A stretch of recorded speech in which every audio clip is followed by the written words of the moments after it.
మహావాక్యం. మధురమైన పిల్లలు, బాబా 21 జన్మల కొరకు మీ హృదయాన్ని ఏ విధంగా ఆహ్లాదపరుస్తారంటే, ఇక మీరు మళ్ళీ హృదయాన్ని ఆహ్లాదపరుచుకునేందుకు ఉత్సవాలు, తిరునాళ్ళు మొదలైన వాటికి వెళ్ళవలసిన అవసరం ఉండదు.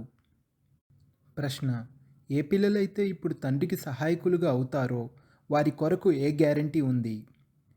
జవాబు: శ్రీమతంపై రాజధానిని స్థాపించడంలో సహాయకులుగా అయ్యే పిల్లల కొరకు ఏ గ్యారంటీ ఉందంటే, వారిని ఎప్పుడూ మృత్యువు కబళించదు.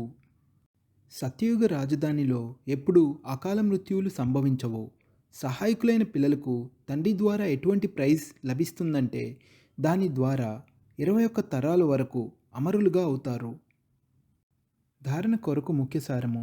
మొదటి పాయింట్: డెడ్ సైలెన్స్ యొక్క డ్రిల్ను చేసేందుకు ఇక్కడ ఏవైతే ఈ కనులకు కనిపిస్తున్నాయో వాటిని చూడకూడదు.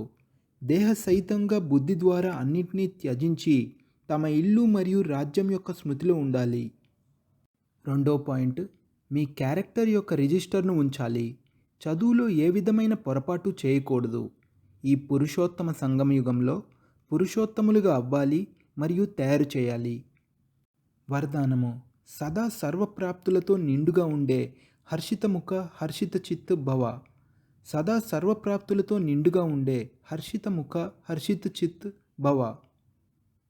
వరదానం యొక్క వివరణ: ఎప్పుడైతే దేవీ దేవతా మూర్తులను తయారు చేస్తారో అందులో ముఖాలను సదా హర్షితంగా చూపిస్తారు.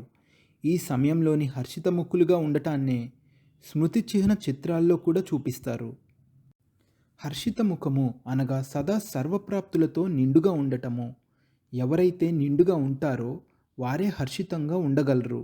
ఒకవేళ ఏ విధమైన అప్రాప్తి ఉన్నా సరే హర్షితంగా ఉండరు.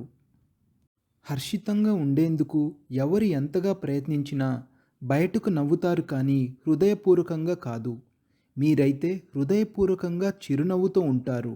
ఎందుకంటే మీరు సర్వప్రాప్తులతో నిండుగా హర్షిత చిత్తులుగా ఉంటారు. స్లోగన్: పాస్ విత్ ఆనర్లుగా అవ్వాలంటే ప్రతి ఖజానా యొక్క జమా ఖాతా నిండుగా ఉండాలి. పాస్ విత్ ఆనర్లుగా అవ్వాలంటే ప్రతి ఖజానా యొక్క జమా ఖాతా నిండుగా ఉండాలి.